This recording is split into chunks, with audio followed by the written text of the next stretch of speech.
Hey you, did you know that BuildShip makes it super easy for you to connect and bring in your existing Gmail accounts?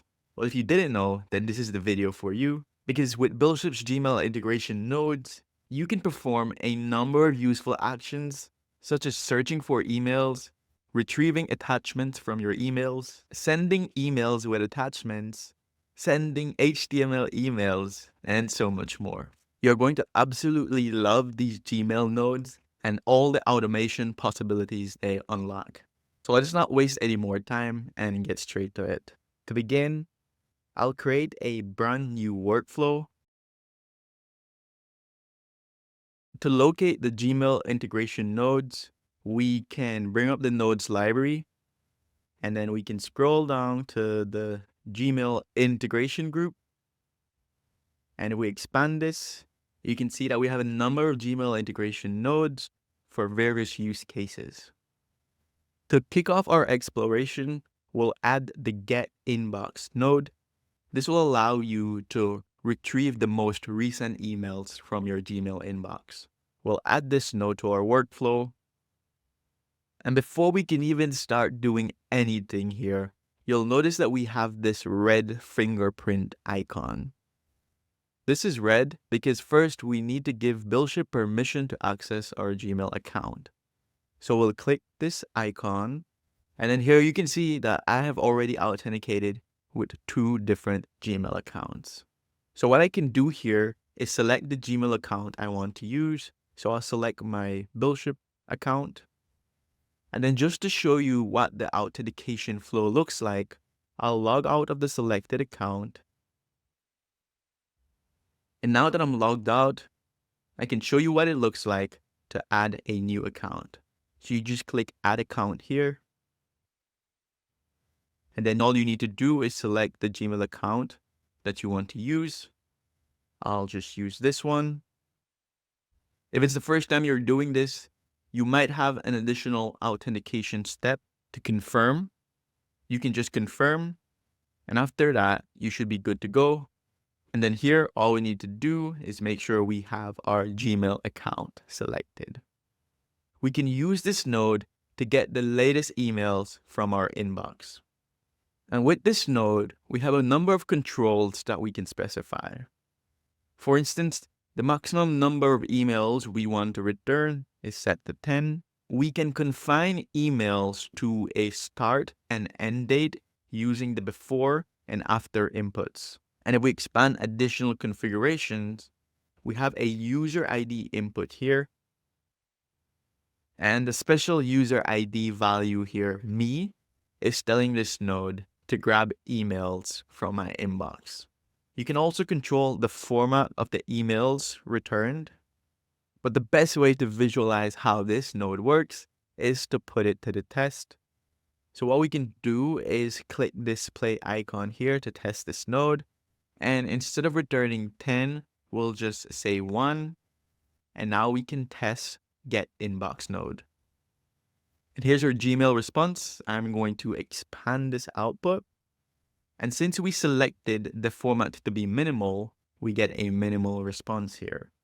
So we're going to get back the email ID, a thread ID, a list of labels, the snippet, which is usually the text you'll find in the body of the email, and some other useful metadata. But let's see what it looks like if we change the format from minimal to full.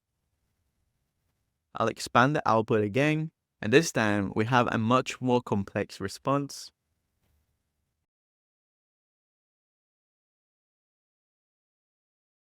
Which format you want to use is entirely up to you. Now let's take a look at a different Gmail node. And let's say that we want to search our Gmail inbox for invoices. What we can do is add a new node, and we'll just scroll to the Gmail group, and then we'll add this search Gmail node. If you bring up the info panel, you can see that this node allows you to search your Gmail inbox for various filters and criteria. So we'll add this node, and let's just make sure that we have our Gmail account selected. Now let's quickly go over the inputs of this node. The first input, search in, is telling the node where we want to search for emails in. This being a select input, you can see a number of options here that we can select from. But I want to search for emails in my primary inbox, so I'll leave the default selected. And then you can optionally specify from and to addresses so that you only search and return emails from those addresses. But what we want to do is search for any invoice related emails in our inbox. To do that, we'll use the include words input. And here, we just need to enter the keywords that we want to search for. So I'll enter invoice. And if you want to search for multiple keywords, then you just need to type or here. And we can add another keyword here. So I'll just say receipt. We can expand the query options here, and you'll see that we have a lot more options. If you feel overwhelmed by all the options that BuildShip integration nodes sometimes have, then don't worry, because each integration node comes with great documentation. For example, what is label IDs? Well, to find out more information, you can just click the input label and you'll find out exactly what this is used for. So if you ever feel confused at any point in time using not just the Gmail integration nodes, but any other BuildShip nodes, then always resort to the documentation of that node. Continuing with our search Gmail node, we'll also want to search for emails where the subject contains the keywords invoice or receipt. So I'll copy this and I'll paste it here. And since we're searching for invoice related emails, these usually have attachments. And so we can set the has attachments input to true. And this will make it so that we only return emails with attachments. There's some more options that you can set here, such as a time frame given a start and end date. And there's even more additional settings under additional settings. But enough talking, let's see this in action. So we'll test this node and let's give it a go. I'm going to expand the results here. And if you just do a quick check, you'll notice that these emails are related somehow to invoices. But one thing we're not seeing here are the invoice attachments. If you're looking for a more practical way to access the attachments from your emails, you may want to use a different node. We'll go to the nodes library again, and this time we'll add the get email attachment node. And as the name implies, you can use this node to also search your Gmail inbox. But the key difference is that any attachments included in those emails will be returned as a BuildShip compatible file. So let's add the node to our workflow. Let's select our Gmail account. And now I'm going to use the same search parameters that we used in the previous node where we were searching for invoices or receipts. So here in the subject, I'll just paste that. And then under query options, I'll paste that as well for the included keywords. And now we can test this node. And here's our result. We're going to expand this. And the result here is in preview mode. We're going to change that to JSON mode. You'll notice we're getting back an actual file that we can then use to upload to your BuildShip storage, Superbase, or wherever you'd like.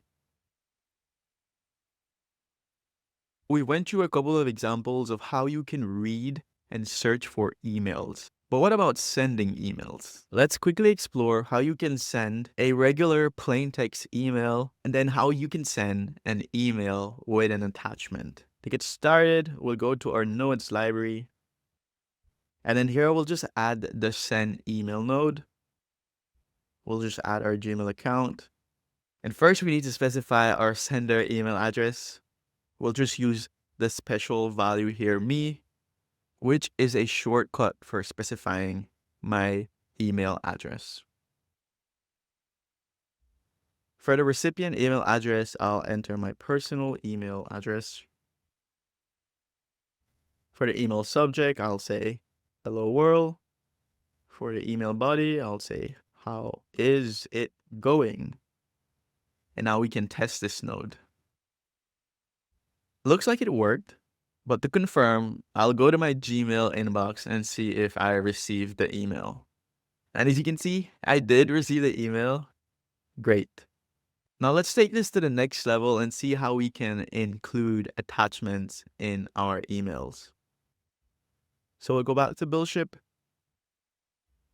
and we'll add a new node.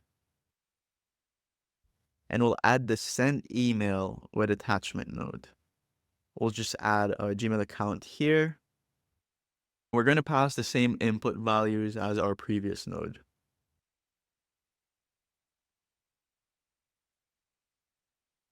To include an attachment in the emails you send, you can use the attachment file input. Here, you can either enter a URL of a file, or you can select an existing file from your BuildShip storage, or you can upload a file from your device. So that's what I'm going to do. And I'm just going to select this hello world test document. And this is going to upload that file to my BuildShip storage. And then all I have to do is locate the file. Here's the file that I just uploaded. I'll select the file. And now we can test this node. So you'll see that our attachment file is included here. And now let's test send email. We're getting back an OK response from Gmail. But to confirm, I'll just go to my inbox and check if I received the email with the attachment. So I'm back in my inbox. I received the email, but more importantly, I also received the attachment. Beautiful. And that's all the Gmail integration nodes we're going to be covering for this video. But there's more for you to test with. For example, feel free to explore with the Get Labels node, which you can use to retrieve a list of labels from your emails, or try sending more advanced emails with HTML layouts using the Send HTML email node. Finally, we'd like to hear from you. If you have any feedback or recommendations, feel free to share them with us in the comments. And we'd also like to see the Gmail automations you build by using BuildShip's Gmail integration nodes. That's a wrap for this one, and until the next video, happy BuildShipping!